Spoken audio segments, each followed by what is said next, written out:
So the big question is this: how do pastors like us who remain focused on the mission of Jesus and serving our communities without being distracted by everything in the world around us, how do we increase our effectiveness while living a lifestyle that doesn't compromise our health, our families, or our personal relationships with Jesus?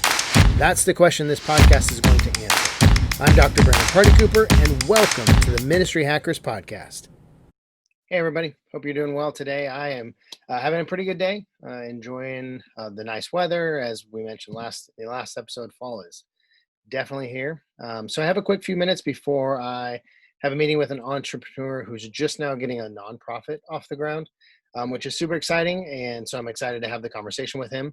But I wanted to take a minute and just kind of touch base with all of us today. Something that I've been thinking about a lot over the last few months, ever since COVID hit in March, and really as things have progressed through the summer. And, at least in my opinion, in some ways we as the church, big C church, have just gotten caught up in a lot of pieces and a lot of elements. And I think in some ways we've become distracted. And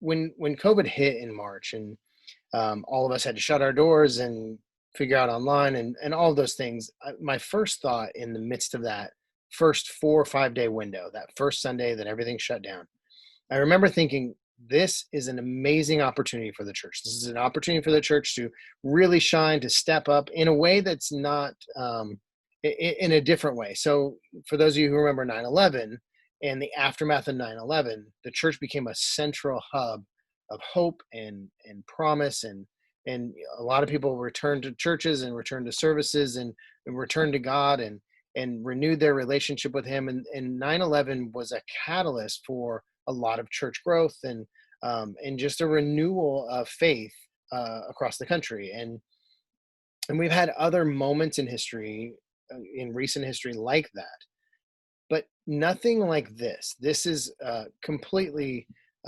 unprecedented as far as our lifetime is concerned. And I remember thinking that it was such a great opportunity because it pushed us as the church out of our four walls.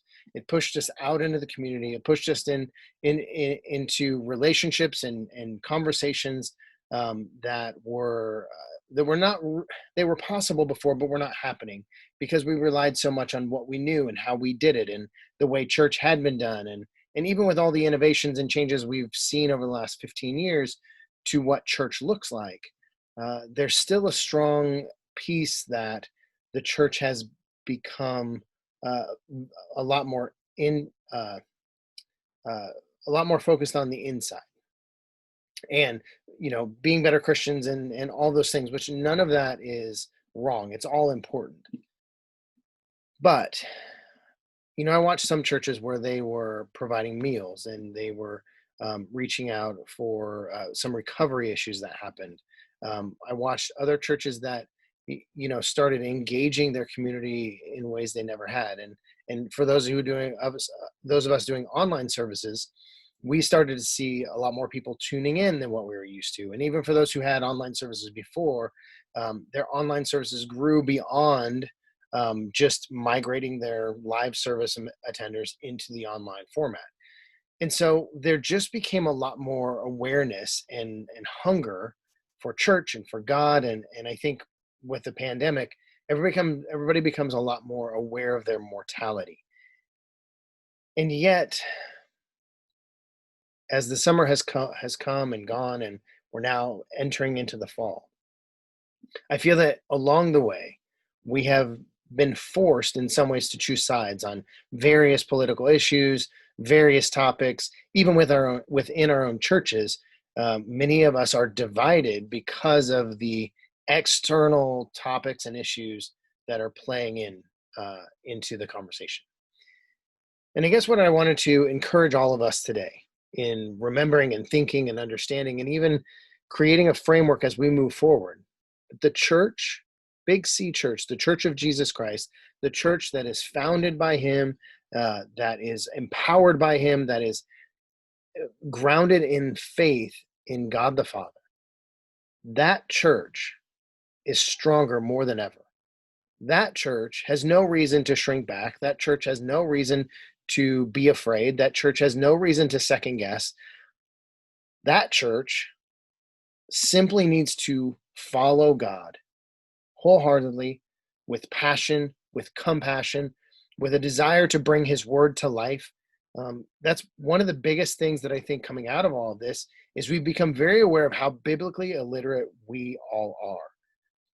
Maybe not us as pastors, hopefully not us as pastors, but I would say even for myself, I've become a lot more aware of the holes and the areas where maybe I haven't studied as much, or I'm not as well researched or studied or read up than I have been in the past. And I think it's created an awareness across the board that even though the statistics have been telling us biblical illiteracy is a problem and it's growing, I think now we see it very clearly because of the issues that are coming out, because of the sides that we're having to choose.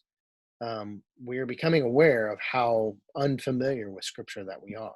Even pastors that I'm seeing on Facebook and different places, they're taking what they would consider to be biblical stances against or for things when I don't see any biblical foundation for that. And all of that to say that the church is strong if we choose to be. If we choose to get away from some of those distracting elements, we choose to get away from some of the distracting conversations, we choose to get away from things that have no eternal value, and we start focusing back in on the commission that we've been given, and that's to bring Jesus Christ to the lives and the hearts of people who need him. If we get focused on that, and we get focused on getting on our knees and praying, we get focused on submitting to him and trusting in his word and relying on what he is calling us to do, if we choose to do that, then we as the church are stronger than ever.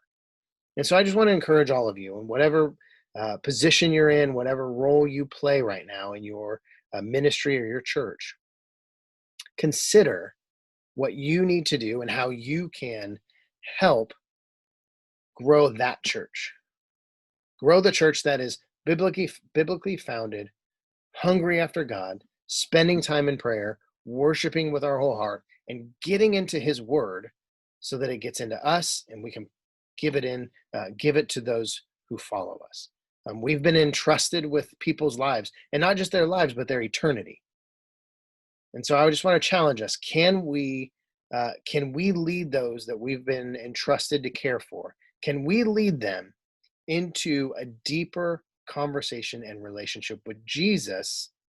Not necessarily the church, not necessarily the political issues, not necessarily what we are for and against, but can we lead them into a deeper relationship with Jesus? Because if we do what we've been called to do as faith leaders, as spiritual leaders, as followers of Jesus Christ, if we can do that thing, and we can do it well, better than we can throw a service, better than we can lead a worship service, better than we can manage a program or a system or a ministry, if we can lead people into a relationship with Jesus Christ better than we do anything else, then as the church, we will be stronger than we've ever been before. And I'm excited because, again, in March, that was what I was most excited about coming into this season. And I think it's still possible if we focus, if we come together, if we rely on one another, if we collaborate, if we innovate. If we do those things, then the church will be stronger than ever. I hope you have a great day, and I will see you in the next episode. Bye-bye.